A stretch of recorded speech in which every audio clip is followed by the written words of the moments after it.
Sebenarnya kami ini kan penantang, Mbak Diana. Kami ini kan menantang dinasti yang hampir 25 tahun. Kekuatan di mereka semua, termasuk ASN dan lain sebagainya. Ya kan, kalau saya kan baru muncul di situ. Bagaimana saya menyusun kekuatan dalam cuma 3 bulan nyalon kok. Tapi yang saya lihat, denyut nadi masyarakat ingin berubah. Ingin Serang dan Banten itu tidak korupsi. Ingin dinasti itu tumbang. Itu yang menjadi momentum sebenarnya. Nah, karena mungkin dinasti ini nggak siap kalah, gugat. Saya udah ingatkan waktu itu. Masa sih udah menang 70% masih digugat, mau kemana? Ya kan?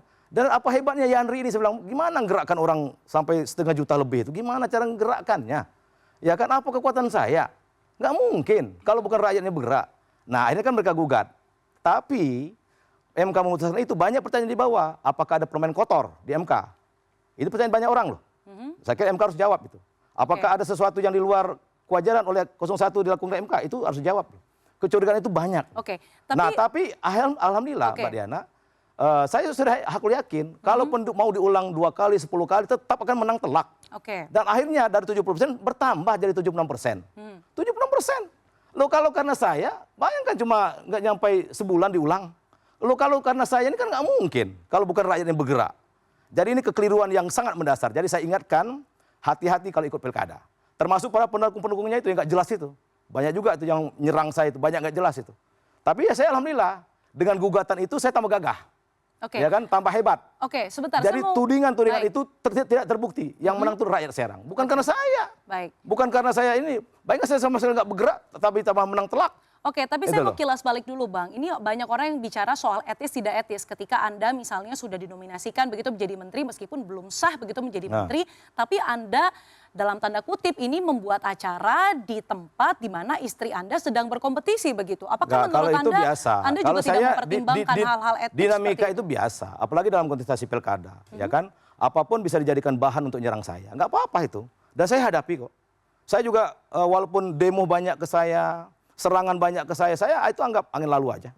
Saya makan enak, tidur nyenyak, dan saya tidak stres, dan saya tambah gagah, menang. Akhirnya kan yang lawan saya terkecoh, yang nyerang-nyerang saya terkecoh, ya kan?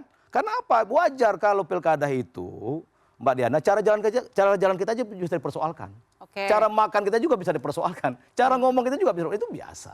Itu namanya usaha pihak lawannya, tapi alhamdulillah. 2 kali kita permalukan. Nah itu bagus kan, mantap. Dari 70 jadi 70%. Tapi dari itu kan klaim Abang. Ini tapi bukan klaim, fakta itu. Iya, Nggak, itu fakta. Lurusin dulu. Sebentar Bang, nggak, karena ini sudah diputus di MK. Karena sudah diputus di MK tadi saya bilang ada putusan. Saya bilang tadi, pada putusan MK. Enggak. MK itu bisa keliru.